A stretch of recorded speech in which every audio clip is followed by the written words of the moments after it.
Om Namo Bhagavate Vasudevaya. Srimad Bhagavatam, Canto 7, Chapter 5, Prahlad, the saintly son of Hiranyakashipu, text number 20. Padayo patitam balam pratinandya shisha sura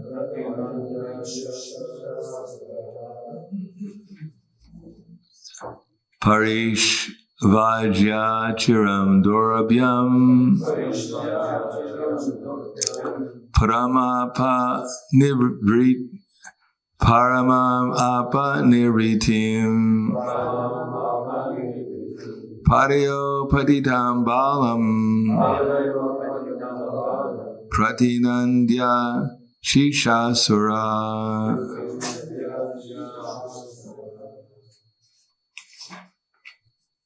Parishvaja chiram dorabhyam paramam apa nirritim padayo patitam palam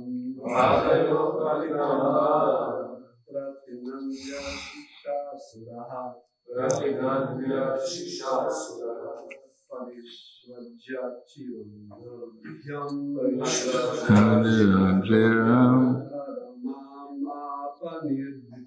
Paramamapanirritim Padita paditam balam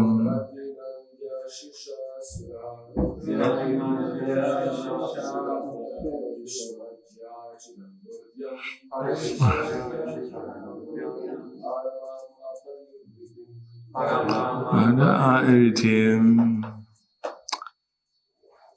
Dami.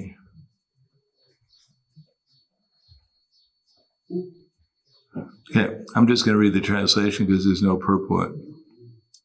When Hiranyakashipu saw that his child had fallen at his feet and was offering obeisances, as an affectionate father, he immediately began showering blessings upon the child and embraced him with both arms. The father naturally feels happy to embrace his son, and Hiranyakashipu became very happy in this way. Text 21. Narada continued, my dear King Yudhisthira, Hiranyakashipu seated Prahlad on his Maharaj on his lap, began smelling his head. With affectionate tears gliding down from his eyes, moistening the child's smiling face, he spoke to his son as follows. Purport. If a child or disciple falls at the feet of the father or a spiritual master, the superior responds by smelling the head of the subordinate. A little hard to understand. Anyone can explain this? It's not exactly in modern culture. I don't know. What is the significance of smelling the head of your disciple or your son? See if he washed his hair.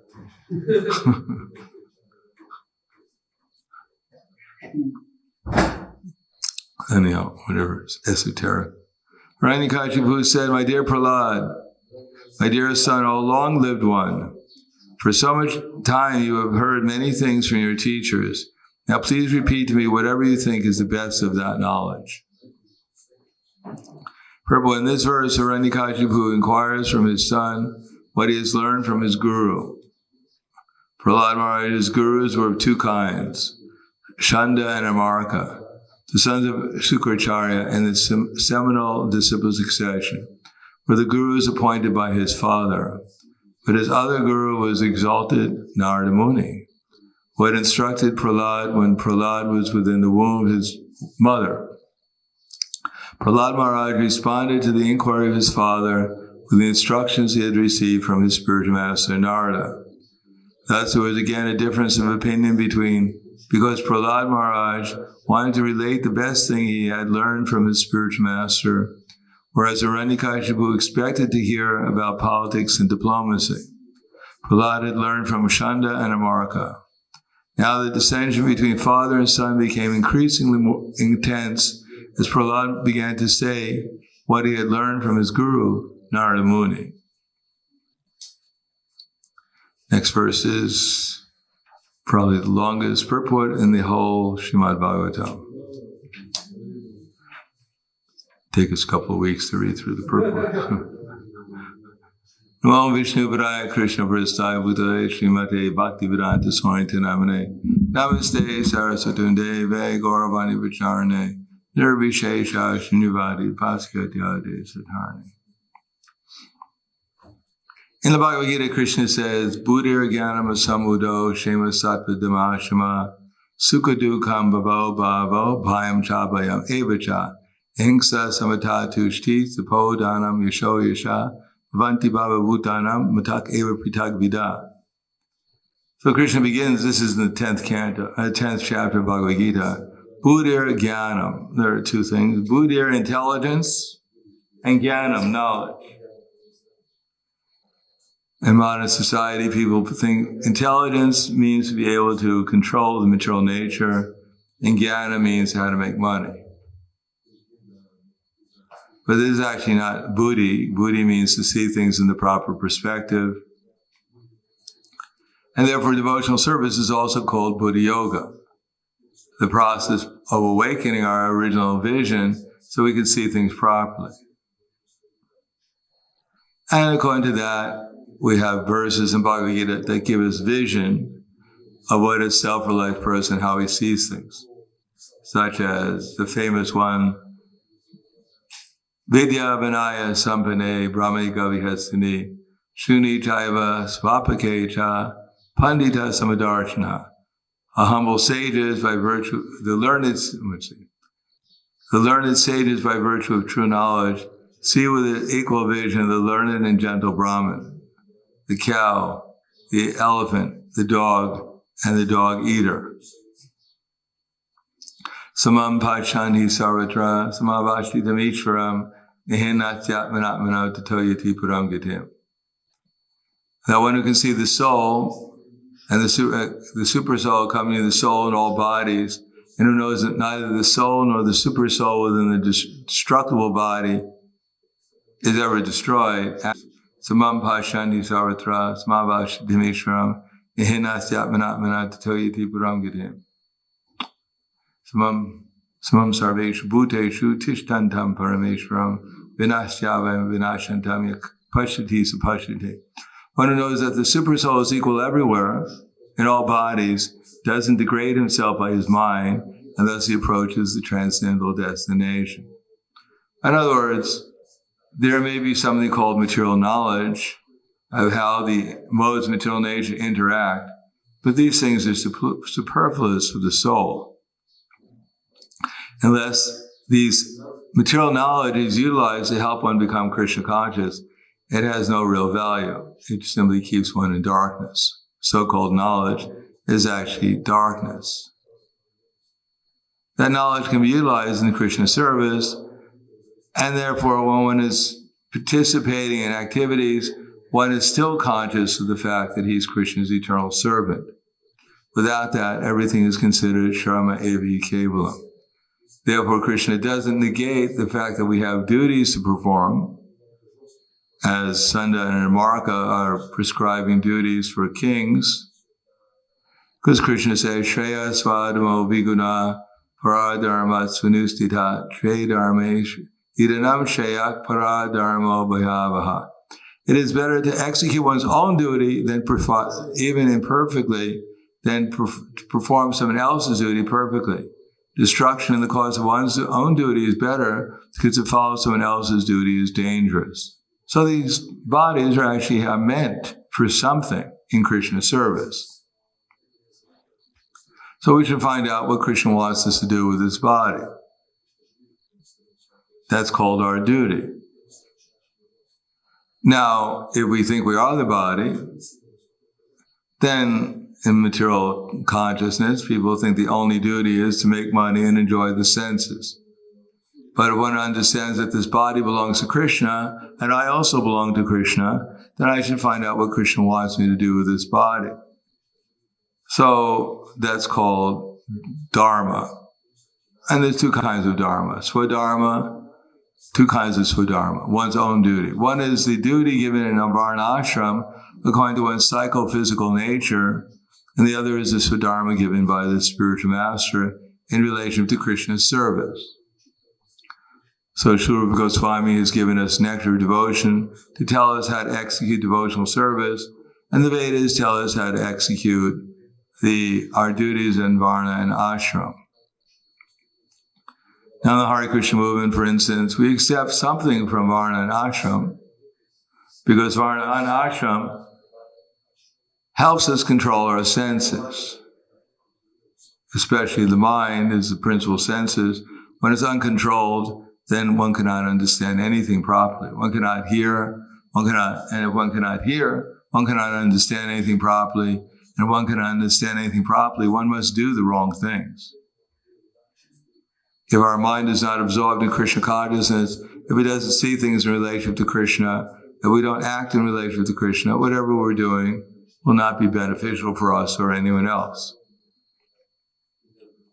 Therefore, there is some restriction, because without following varna ashram for the neophyte, then he'll get entangled in sense gratification. For that reason, generally speaking, the ladies sit on one side and the men sit on the other side. It's not that the men hate the women and therefore they want to be, much the opposite. They like the women too much. And therefore it's good for them to be a little apart. And so hopefully the women don't hate the men either. So it's good for them to be a little apart, especially when we're hearing about Krishna. So we can concentrate more upon Krishna rather than our future soulmate. Our future soulmate is there in the Srimad Bhagavatam. His name is Krishna.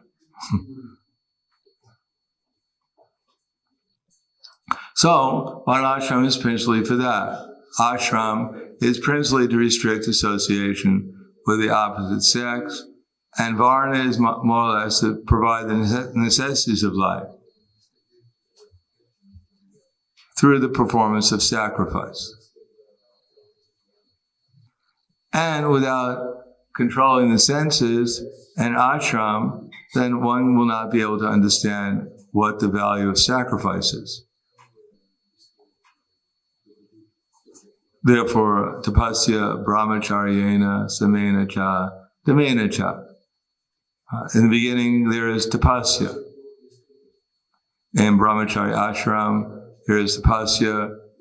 Krishna and Balaram, they also underwent tapasya in the actual Gurukul of Sandipani Muni, unlike the Gurukul of Sanda and Amarka. The modern Gurukul of Sanda and Amarka, they be playing video games all day long. That's even the U.S. Army, they train their soldiers with video games. And so when they were fighting the war in Iraq, the commander had to tell his soldiers that this is not a video game. This is for real. Because one becomes so absorbed in a video game, one actually thinks everything's just a video game. So the Sanda and Amarka would just have their students play video games, learn diplomacy and whatever else. As we went over yesterday, the first thing is sama, try to pacify their minds. Oh, you're a nice person. Why are you doing this? We never expected such a nice person like you would agitate people in society. Your mother would be very unhappy if she heard about this.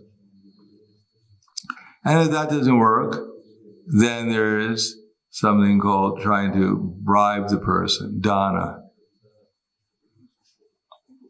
You're such a nice person, but I think we should give you a little extra so keep you quiet.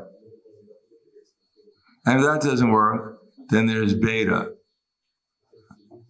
Tell all your friends that actually you're spreading rumors about them. Turn them against you. And if that doesn't work, then danda, hit them on the head with a club, with a stick. So this is the method that is learned for a Kshatriya in the Sanda and Amarka school. But when Krishna and Balaram were in school, they learned many things. Even though they were Kshatriyas, they learned the 64 arts. They went out and collected wood for the spiritual master. They were actually following the Vedic culture for education. Brahmachari Guru Kule Vasandanta Guru Hitam Asavan Nicho Guru Sorida Sarita. That one should go to the Gurukul and learn discipline. Brahmachari Guru Kule. It's not meant for a nice, comfortable life. Big feast on Sunday for the Gurukul students. Outing, to Disneyland or whatever else. This is not Gurukul. People can't understand that in modern age. They think Gurukul school is meant for sense enjoyment. An opportunity to play all day long for little children, and when they grow up, they also play. That life is just a dream. And so by the time they get out of school, they're versions of animals, bigger animals than they were when they were little. So Srila Bhaktivinoda Thakur said that modern education means to turn a Shudra into less than an animal, going the other way. But actual Gurukul is Brahmachari Guru Kule Vasandanta. Danta means to be controlling your senses. Danta, Brahmachari Guru Kule Vasandanta Guru Hitam. And one should actually be favorable towards the Guru. Not one day I'll grow up, become the Guru and kick this old guy out. As soon as you grow up, because that's an encouragement in society. You go to school, you learn from a teacher, and then when you get your opportunity, you defeat everything your teacher said with your dissertation, proving everything he said was wrong. And then you become the next leader. Vasandanta Guru, Achavan, service attitude, Nichavan, humility.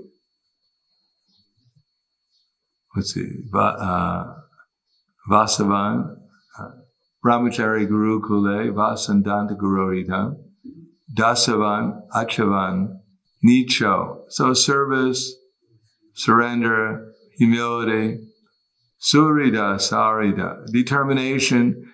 One should serve the Guru with a pure heart, favorable disposition. So this is not what's being taught in modern society, and therefore the society is becoming, as Arjuna told Krishna, with the absence of actually really learned persons, then the whole society will go to hell. And all there will be was Varna Sankara, who cannot understand anything of Vedic knowledge.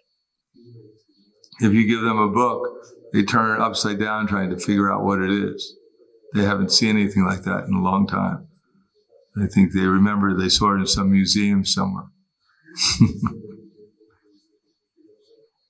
It was next to a dinosaur cage.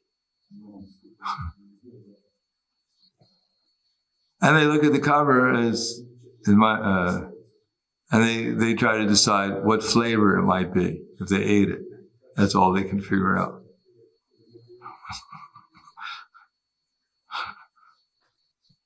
But real school is that of Narada Muni, as we'll find out. That Narada Muni didn't bother teaching Prahlad about Varna and Ashram. He simply taught him Bhagavad Bhakti. That from the tender age of childhood, how does that start? Dharma Bhagavatan Iha Kamar Acharan Pragyo Dharman Bhagavatan Iha Durlabha Murusha Janma Tarapya Drugam Artadam. From the tender age of Kamara, from 5 years old, one should learn about Bhagavad Dharma, Otherwise, all this thing about how to rule over a kingdom, that's all right, but that can be taught later if you're actually going to do that. But in the beginning, one should be taught Bhagavad Dharma. And if one's going to be taught about one's occupational duty, along with it, there should be the consciousness, I'm doing it for Krishna. Otherwise, it's Shrama Evi Kevalam. So Varna and Ashram, Krishna emphasizes in the Bhagavad Gita, but he also emphasizes equally well the fact, Manmana Bhava Mad Bhakto Madhyayadi Mam Namaskuru. At the end of Bhagavad Gita, this is what Krishna emphasizes, to think of me, become my devotee. So while we're executing whatever service, whatever duty we're doing, at the same time we should have a sense of Krishna consciousness. Sense that Krishna is the proprietor, Krishna is the enjoyer, Krishna is the friend, and then we'll make some progress in awakening the soul. Without awakening the soul, it's simply a waste of time. The other interesting thing is here we find that Hiranyakashipu, although he was the Suryavarya, the biggest demon, still he loved his children. Even the lion loves his cubs. Now, we don't consider a lion a very advanced person because he's a great lover of his children. He probably takes care of his children better than many people take care of their children nowadays. But we don't consider him very advanced because he's a good family man. He hardly ever quarrels with his wife. They don't argue about the kid's education. They both agree on that, exactly what the kid was supposed to be educated for. The kids don't become vegans, so there's no quarrel with the parents. They don't go out of their home to go to the movies when the parents aren't watching. Kids are very obedient. So it's a nice family life, but still they're animals. Nowadays, people they don't have a good family life, nor do they have a Krishna conscious life. They're not even therefore, that's why Bhaktivinoda Thakur said they're less than animals. At least when they become an animal, they'll have a regulated life. They'll have a purposeful life. Nowadays, people don't even have a purpose why they're living. Therefore, Prahlad was correct in trying to tell his father what the best thing he learned in school, because he asked. Don't ask, and I won't tell. So his father asked, and Prahlad wasn't used to dealing with such people like his father, because this is a new life for him. And therefore, he wanted to be honest. His father asked him a good question, so he's going to give him a good answer. Shravanam Kirtanam Vishnu Smaranam Padasevanam Archanam Vandanam Sakyatnam Innovator. It wasn't what his father wanted to hear, but it is what his father had to hear. So sometimes we have to tell people what they want to hear, and if we can, we should tell people what they should hear, what they have to hear. Prahlad took that determination to tell his father what was valuable, because that's what he asked. So I'll stop there. Thank you. Any questions? Comments?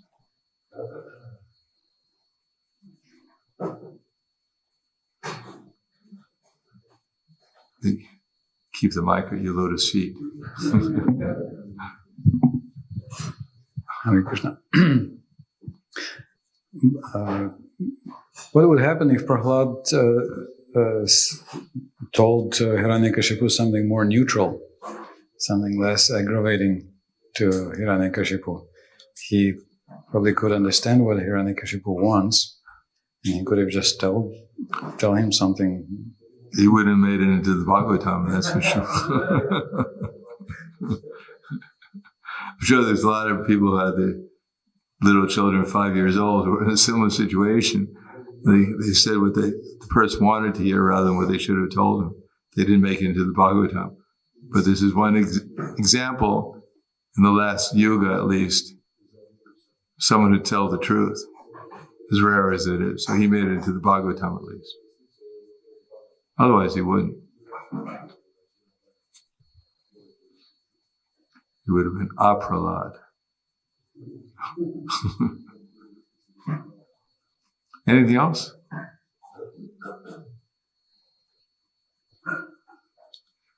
First of all, we're thinking that, when you're 5 years old and you have hardly any experience in the world, that you're going to be so duplicitous. Especially when you have realized the truth. Prahlad wasn't duplicitous. He had already learned the truth. He wasn't afraid. Like Haridas Thakur, because he was a self-realized soul, when the Qazi told him to convert, he just saw the Qazi as an instrument for the illusory entity, and he didn't take it seriously. And therefore he was unafraid, because he knew he wasn't the body, that no one could harm him.